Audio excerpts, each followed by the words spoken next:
Hello guys, welcome back to our channel. आज हम जा रहे हैं माता वैष्णो देवी, जो आपको टाइटल से पता चल ही गया होगा। यहाँ पे हमने घर वालों को बोला बाय बाय और हमने अपनी यात्रा स्टार्ट की। यात्रा हमारा अर्लियर प्लान ये था कि हम ट्रेन से जाएंगे, बट जिस ट्रेन से हमने जाने का प्लान किया था वो ट्रेन थी बहुत लेट। हमने डिसाइड किया कि हम अब रोडवेज से चलते हैं, जो कि हरियाणा रोडवेज ऑलवेज जिंदाबाद। तो हमने बस ली सोनीपत से अम्बाला जाने में अराउंड 3 से 3.5 घंटे लगते हैं। और ट्रेन में ना बहुत ज़्यादा क्राउड होता है, मतलब हमारे लिए चढ़ना ही बहुत मुश्किल हो जाता है। तो अन बस में ना काफ़ी भीड़ नहीं होती है और आराम से सीट मिल जाती है। हम बस से चलना स्टार्ट किया और सबसे पहली सिटी जो हमने क्रॉस की वो थी पानीपत। बस हार्डली मुश्किल से 2 मिनट पानीपत बस स्टैंड पे रुकी होगी। उसके बाद इन्होंने उसी टाइम विदिन 2 मिनट्स इन्होंने नेक्स्ट ट्रैवल के लिए स्टार्ट कर दिया। देन उसके बाद हम पहुँचे करनाल भी, मतलब आप अगर करनाल में देखोगे ना, वहीं से जो महाभारत की लड़ाई हुई थी, आई नो कुरुक्षेत्र में हुई थी, बट कुरुक्षेत्र से पहले ही आप अगर देखोगे दरवाजे के ऊपर रथ और वो घोड़े बने हुए हैं। तो पूरे करनाल में ही ना ऐसे अलग अलग चीज़ें बनी हुई थी जो हमें बता दें कि यहाँ पे जो भी है कुरुक्षेत्र की लड़ाई हुई थी, सेम कुरुक्षेत्र में बना हुआ था। उसके बाद कुरुक्षेत्र क्रॉस करने के बाद हम पहुँचे अम्बाला स्टेशन पे। देखो, ये आर्मी टैंक और आर्मी जो बसेस होती हैं उनके 2 ऐसे खड़े हुए थे, तो हमने उनको भी रिकॉर्ड किया। उसके बाद हम स्टेशन के अंदर गए। स्टेशन के अंदर जाके जैसे हम प्लेटफॉर्म पे गए, सीट प्लेटफॉर्म पे जिसमें हमने पहले डिसाइड किया था पश्चिम एक्सप्रेस, वो ट्रेन भी आ चुकी थी। मतलब ट्रेन भी उसी टाइम पे थी, बट जो हमने देखा ट्रेन में बहुत ही ज़्यादा भीड़ थी, मतलब पैर रखने तक की जगह भी नहीं थी। उसके बाद हमें बोर हो रहा था, तो हमने कुछ वहाँ पे स्नैक्स खाया। स्नैक्स करने के बाद में हमने थोड़े से फ़ोटो खींचे, ताकि भाई टाइम पास हो जाए, बिकॉज 3 घंटे थे। बिकॉज हमारी ट्रेन थी 5 बजे, 5:20 के अराउंड थी। एंड उसके बाद ट्रेन 10 मिनट डिले भी चल रही थी।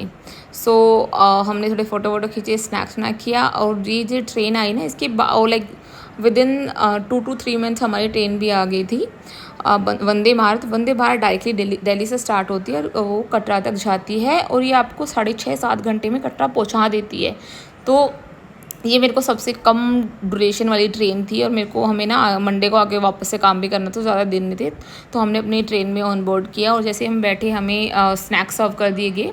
स्नैक्स में था एक कचौड़ी थी, चाय थी, एंड स्टार्ट में एक नमकीन का पैकेट कुछ टाइप था। और आजकल ना, पहले ट्रेन में ना वो गरम वाली चाय मिलती थी, अब नहीं मसाला चाय या इलायची चाय मिलती है। And like if you listen to me, पहले वाली चाय वॉज ज़्यादा बेटर, बिकॉज इस वाली चाय में ना, मतलब मोस्ट लोग पीते नहीं हो, ना ही कोई टेस्ट आता है। मेरे को तो बिल्कुल भी कोई टेस्ट नहीं आया था। आई सजेस्ट कि IRCTC वापस से जो पुराने वाली चाय है वही कंटिन्यू करिए ट्रेन में। उसके बाद हमने थोड़ा सा ब्रेक लिया, थोड़ा सा सोया वोया, फ़ोटो खींचे ट्रेन में टाइम पास करने के लिए। उसके बाद इन दोनों भाइयों की ना, हमेशा देखोगे ना, दोनों की हमेशा कहीं भी बैठे एक साथ लड़ाई चलती रहती है। यहाँ भी इन दोनों के लड़ते लड़ते हमें अपना जो डिनर था वो भी ट्रेन में सर्व हो गया था। एंड डिनर ना, मतलब काफ़ी अच्छा था, क्वालिटी काफ़ी अच्छी थी एंड क्वांटिटी भी काफ़ी अच्छी थी। हमें मिला था उसमें मिक्स वेज मिला था। मिक्स वेज की क्वालिटी भी अच्छी थी, क्वांटिटी भी अच्छी थी। एंड पनीर था, चावल थे, दाल थे, अचार था, कर्ड थी, एंड 2 रोटी थी, एंड वेट वाइप्स भी थे अपने हाथ क्लीन करने के लिए। एंड मैं प्रेफर करती हूँ, अगर मैं कहीं भी ट्रैवल कर रही हूँ तो मैं मोस्टली ट्रेन का ही खाना ऑप्ट करती हूँ, इंस्टेड ऑफ हम बाहर से जो खाना लेते हैं वो मेरे को काफ़ी अनहाइजीनिक लगता है। एंड ये नहीं कि आई नो ये खाना एक इंसान, कई लोग ज़्यादा खाना प्रेफर करते हैं, तो वो लोग एक्स्ट्रा भी ले सकते हैं। अब मैं इस चीज़ के लिए श्योर नहीं कि एक्स्ट्रा चार्ज करते नहीं करते, बट कई बार अगर इनके पास एक्स्ट्रा सर्फेस होता तो ये लोग प्रोवाइड कर देते विदाउट एनी चार्जेस। तो हमने पेट भर के अच्छे से खाना खाया। एंड उसके बाद देखो, ये दोनों फिर से ऐसे ही लड़ेंगे, थोड़ी खाने के लिए भी दोनों लड़ रहे थे। बोल रहे हैं मुझे ड्रॉप करना था 11:30, बट हमें दिखा रहा था drop point around 1 o'clock। But जब तक हम कटरा पहुँचे, ट्रेन ने मैक्सिमम कवर कर लिया था, और हमें कटरा सिर्फ आधे घंटा का ही डिफरेंस था। देखो, अब टाइम देखोगे, सिर्फ यहाँ पे 12 बज रहे और हमारा 11:30 का ड्रॉप था। तो मतलब ठीक है, इतना चलता भी है भाई, इंडियन रेलवे है, और क्या एक्सपेक्ट कर सकते हो। जैसे ही आप देखोगे, अभी भी ना रात के टाइम भी कितनी ज़्यादा क्राउड थी स्टेशन पे। हमने जैसे ये फ्लाईओवर लिया, यहाँ से ना जो रात के टाइम पे भवन होता है, भवन की लाइटिंग एग्जैक्टली दिखती है एंड दिखने में इतना ज़्यादा सुंदर लग रहा था। लोग यहाँ पे खड़े होकर फ़ोटो सेशन ले रहे हैं, बिकॉज ये फर्स्ट लुक होता है जो आपके माता के भवन का फर्स्ट लुक आपको जो स्टेशन से डायरेक्टली दिखता है। तो अमन और अक्षिता ने भी यहाँ पे थोड़े फ़ोटो सेशन किए।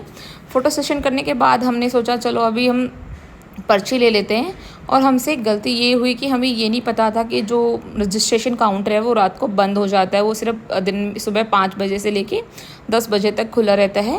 अगर पता होता तो हम पहले ही ऑनलाइन रजिस्ट्रेशन करके जाते और हमें वो 2-3 घंटे का वहाँ पे वेट नहीं करना पड़ता। सो हम वहाँ पे फिर हमने डिसाइड किया हम कटरा मार्केट चलते हैं। मार्केट में जाने के बाद हमारे पास 4 घंटे थे, तो वह 4 घंटे के लिए रूम लेने का पॉइंट बन नहीं रहा था। तो हमने एक अच्छा सा वहाँ पे रेस्टोरेंट देखा, वहाँ पे वापस से डिनर किया, बिकॉज रात के 2 बज गए थे और भूख लग गई थी। तो 2-2.5 अप्रोक्स आधा घंटा हमने वहाँ पे डिनर विनर किया और 1.5 घंटा फिर हम रजिस्ट्रेशन काउंटर के बाहर ही आके बैठ गए।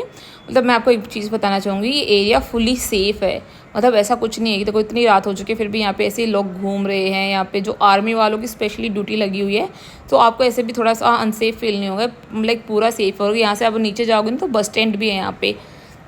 और वहाँ पे वेट करते करते अक्षय की हालत इतनी ज़्यादा बुरी थी, इस लड़के को बहुत हद से ज़्यादा नींद आ रही थी। ये तो मेरे को बोल रहा था बुआ मैं नीचे लेट जाता हूँ, मुझे कोई दिक्कत नहीं है, आप बस बोल दो। कहा नहीं भाई नीचे नहीं, तू खड़ा रहे, अभी थोड़ी देर में हम चाय वाय पियेंगे, तेरी नींद चली जाएगी। बस 1.5 घंटे का। और आप देखोगे ना लोग यहाँ पे ऑलरेडी लाइन लगाना स्टार्ट कर दिए थे रजिस्ट्रेशन के लिए। हमने डिसाइड किया था कि हम अपना रजिस्ट्रेशन पर्ची लेंगे और उसके बाद हम डायरेक्टली चढ़ाई स्टार्ट कर देंगे।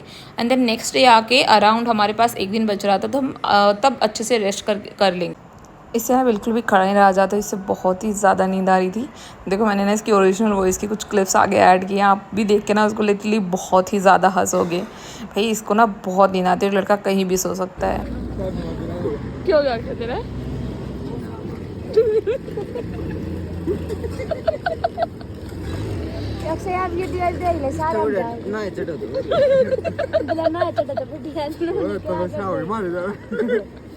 भारी हो जाकर बुखला जाएगा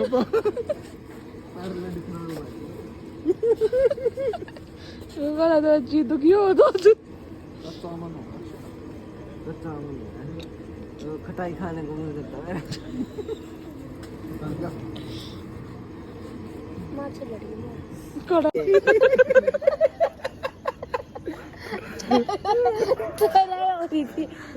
सही है था फिर रुपये बच गए। हां बच गए, बचान भी सीख लगी मैं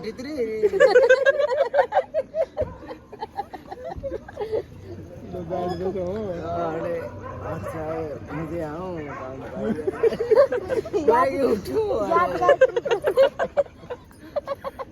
बोले मना पूछा बोला क्या हो गया, मेरे साथ याद आवा मन तो मेरे ट्रेन में का सीटें दे दो लंबा से बोलिए तो यारी बर्तन तो नहीं सीट है जान ध्यान देखिए सीट बाबत इतनी प्रैक्टिस करवा दी, सांग तो जान देना होगा थारा। इधर एक मतलब सकील है बता मन का एक आधार कार्ड के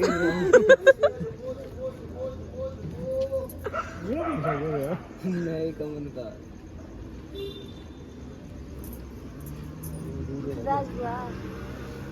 लक्ष्य को छोटा ये कुछ डायलॉग मारा का मंगा शक्तिमान भी आया ना सीधा ये बोलिए थक गया बस इतनी बॉडी बिल्डर। लास्ट में आगे तो लड़के ने बिल्कुल ही हार मान ली और बेचारा नीचे ही बैठ गया। एंड जो बाकी एक्चुअल पर्ची लेने के बाद हमने अपनी जो यात्रा स्टार्ट की वो पार्ट 2 में डालेंगे। एंड अगर आपको डिटेल में जानना हमने कौन सा रास्ता लिया, हमने कैसे चढ़ाई की, तो आप कमेंट कॉलम में हमें बता सकते हैं। हम उस सेकंड पार्ट में सारी चीज़ें आपको डिटेल में डिस्क्राइब करके मेंशन कर देंगे। एंड आपको ये वीडियो पसंद आई तो please like share and subscribe our channel. Thank you.